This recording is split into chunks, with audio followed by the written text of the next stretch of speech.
जादुई 3 वरदान। बहुत समय पहले की बात है। एक चुड़ैल का इलाका हुआ करता था, जहाँ पर वह लोगों को धोखे से शर्त जीत कर अपने यहाँ पर जीवन भर के लिए काम पर रख लेती थी। वह लोगों से पत्थर तुड़वाती और पत्थर उठवाती और भी काम जीवन भर के लिए उन लोगों को करना पड़ता था। एक दिन चुड़ैल एक गांव में आती है और एक सुंदर औरत का भेष बदल कर अपने नए शिकार के तलाश में निकल पड़ती है। वहीं दूसरी ओर उसी गांव में शांति नाम की एक औरत अपने बेटे के साथ रहती थी। उसके बेटे का नाम सोनू था। सोनू के पिता बचपन में ही एक बीमारी में चल बसे थे, तो उसकी माँ लोहार का काम करती थी।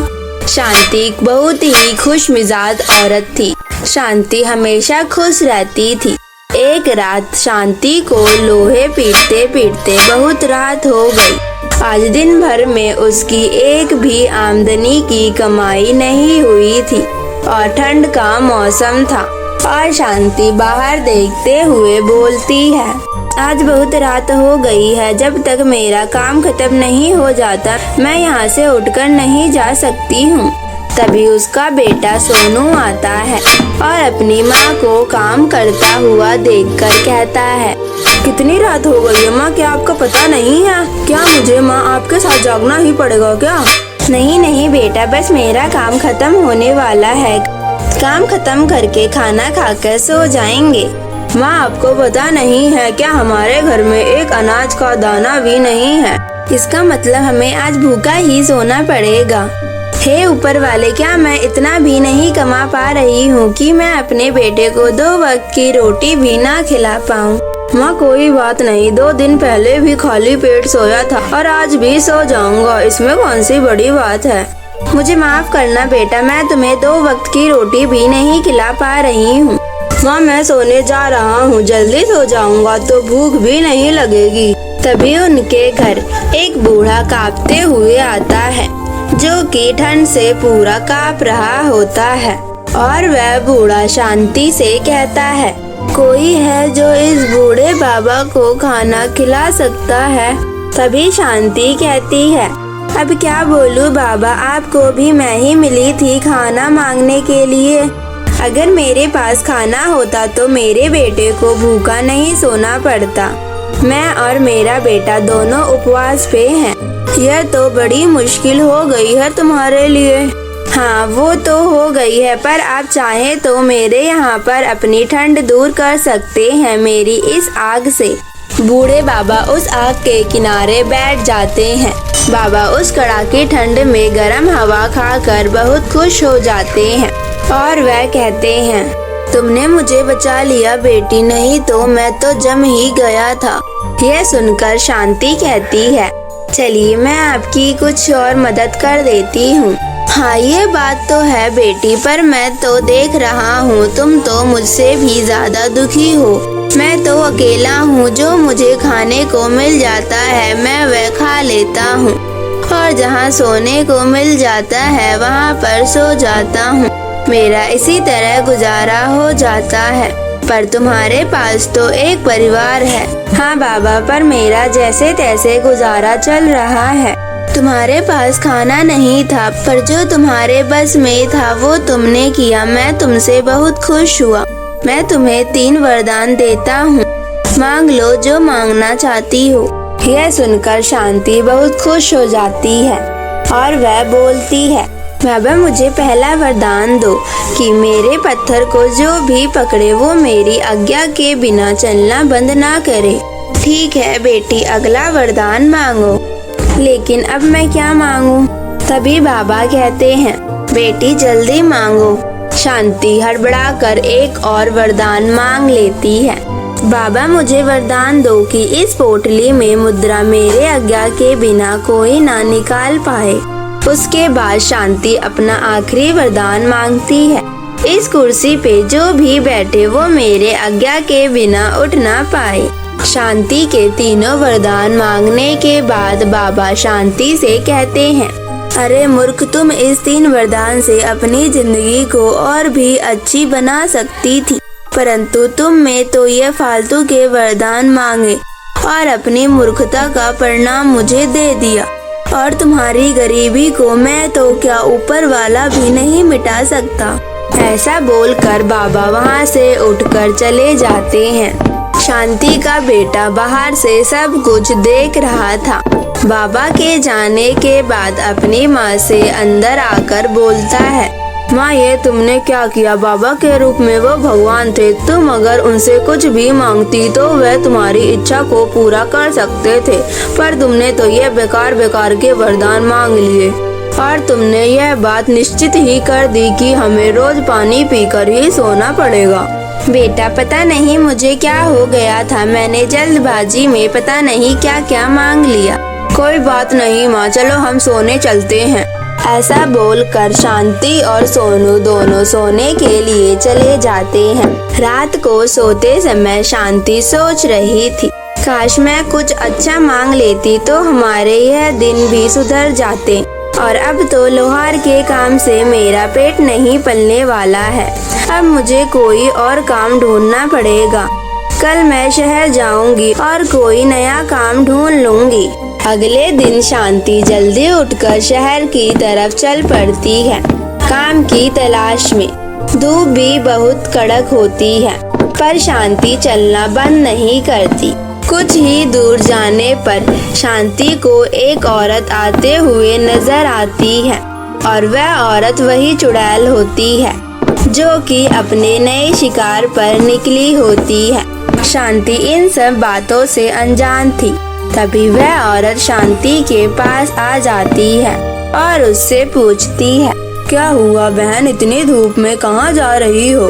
यह सुनकर शांति उस औरत से कहती है, कहीं नहीं बहन, मैं काम ढूंढने के लिए शहर जा रही थी। यह लोहार के काम से मेरा गुजर बसर नहीं होने वाला है ना। शांति की यह बात सुनकर चुड़ैल खुश हो जाती है और सोचते हुए कहती है, अरे वाह, इसको तो जाल में फंसाना काफी आसान होगा। यह सोचते हुए चुड़ैल बहुत खुश रहती है और उसके बाद चुड़ैल शांति से कहती है, मेरी बात सुनो, मेरे पास तुम्हारे लिए एक सौदा है।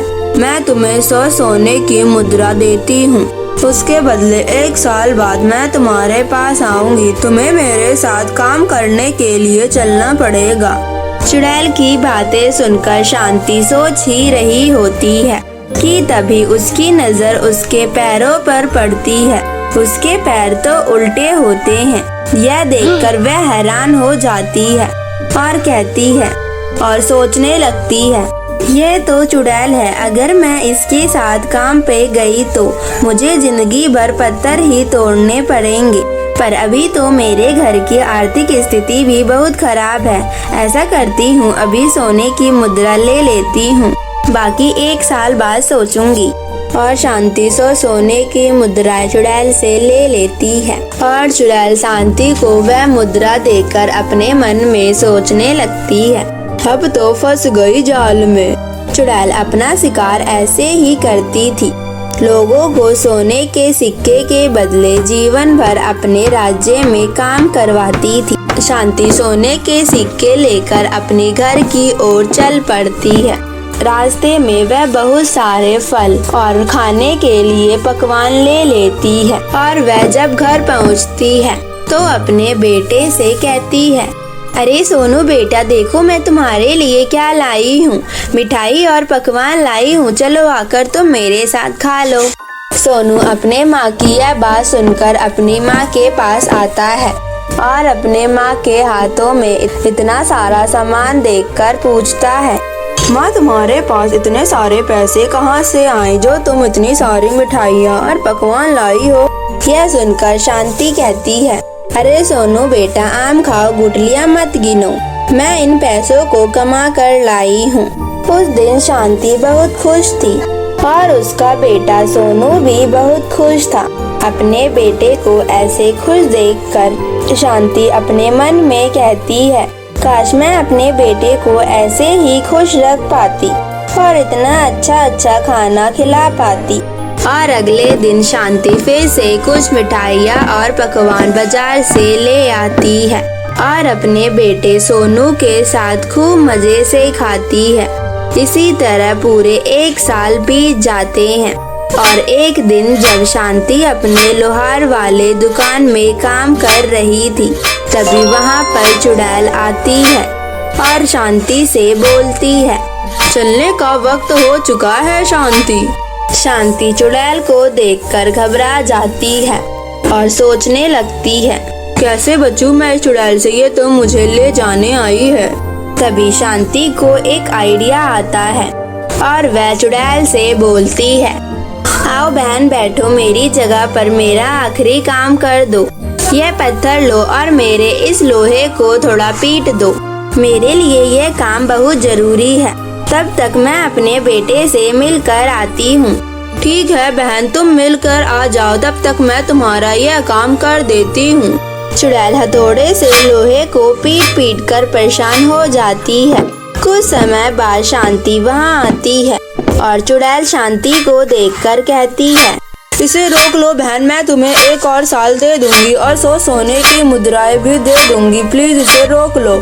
शांति ये सुनकर खुश हो जाती है और कहती है, ठीक है हथौड़े। शांति के ऐसा बोलते ही हथौड़ा पीटना बंद कर देता है। उसके बाद चुड़ैल वहाँ से चली जाती है। इसी तरह 1 साल और बीत जाता है। अगले साल दोबारा चुड़ैल आती है और उस समय शांति अपना लोहार का काम कर रही होती है। चुड़ैल उसे काम करता हुआ देखकर कहती है, काम हो गया तुम्हारा, तो चलो मेरे साथ अब। शांति इस बार बिल्कुल नहीं घबराती और वह चुड़ैल से कहती है, आओ बैठो फिर चलते हैं, 2 मिनट में अपने बेटे से मिलकर आ जाऊं। और चुड़ैल कुर्सी पे आकर बैठ जाती है और शांति अपने बेटे से मिलकर आ जाती है। फिर शांति चुड़ैल से कहती है, चलो बहन मेरा काम तो हो गया। चुड़ैल लाख कोशिश करने के बावजूद भी उस कुर्सी से नहीं उठ पाती, क्योंकि उसका दूसरा वरदान यह था कि जो भी उस कुर्सी पर बैठेगा वह शांति के आज्ञा के बिना नहीं उठ पाएगा। उसके बाद चुड़ैल शांति से कहती है, मुझे उठाओ यहाँ से। तब शांति कहती है, तुम पहले मुझसे वादा करो कि तुम मुझे 1 साल दोगी और मुझे सोने की मुद्राएं भी दोगी। शांति की बात सुनकर चुड़ैल बिना सोचे समझे कहती है, हाँ मैं वादा करती हूँ कि मैं तुम्हें 1 साल दूंगी और तुम्हें सोने की मुद्राएं भी दूंगी। चुड़ैल की यह बात सुनकर शांति खुश हो जाती है और वह कुर्सी को आज्ञा दे देती है। इस तरह शांति को 1 साल और मिल जाता है और चुड़ैल शांति को सोने की मुद्राएं और 1 साल का समय देकर चली जाती है। अब 1 साल बीत जाता है। चुड़ैल वहाँ पर आती है, लेकिन वह उसके घर में नहीं जाती है। वह बाहर से ही उसको देख रही होती है और सोचते हुए कहती है, जब भी मैं अंदर जाती हूँ इसके कोई ना कोई जाल में फंस जाती हूँ। इस बार मैं सोने के सिक्के में बदल जाती हूँ, फिर यह मुझे खुद ही अंदर ले जाएगी। और चुड़ैल एक सोने के सिक्के में बदल जाती है। शांति जब दुकान के बाहर आती है तो उसे एक सोने के सिक्का दिखाई देता है और वह उस सोने के सिक्कों को उठाकर अपनी पोटली में डाल लेती है और कहती है, वाह आज का दिन तो बहुत अच्छा बीता, एक सोने का सिक्का भी मिल गया। और जब वह अपने घर जाती है तभी उसकी पोटली में से आवाज आती है, अब तो तुम फंस चुकी हो, अब तुम्हें मेरे साथ चलना ही पड़ेगा। यह सुनकर शांति हंसती है और कहती है, फंसी तो मैं नहीं हूँ, फंसी तो तुम हो। अब तुम्हें मेरी आज्ञा के बिना इस पोटली से कौन बाहर निकालेगा। ऐसा बोलकर शांति उस पोटली को खूब पटकती है और खूब मारती है। तब चुड़ैल कहती है, मुझे छोड़ दो, मैं तुम्हें इसके बदले बहुत सारा सोना दूंगी और तुमसे कभी भी नहीं मांगूंगी। यह सुनकर शांति खुश हो जाती है और उसको आजाद कर देती है। चुड़ैल बहुत सारा सोना देकर वहाँ से हमेशा हमेशा के लिए चली जाती है और कभी नहीं आती। उसके बाद शांति और उसका बेटा सोनू आराम से अपना जीवन व्यतीत करने लगते हैं।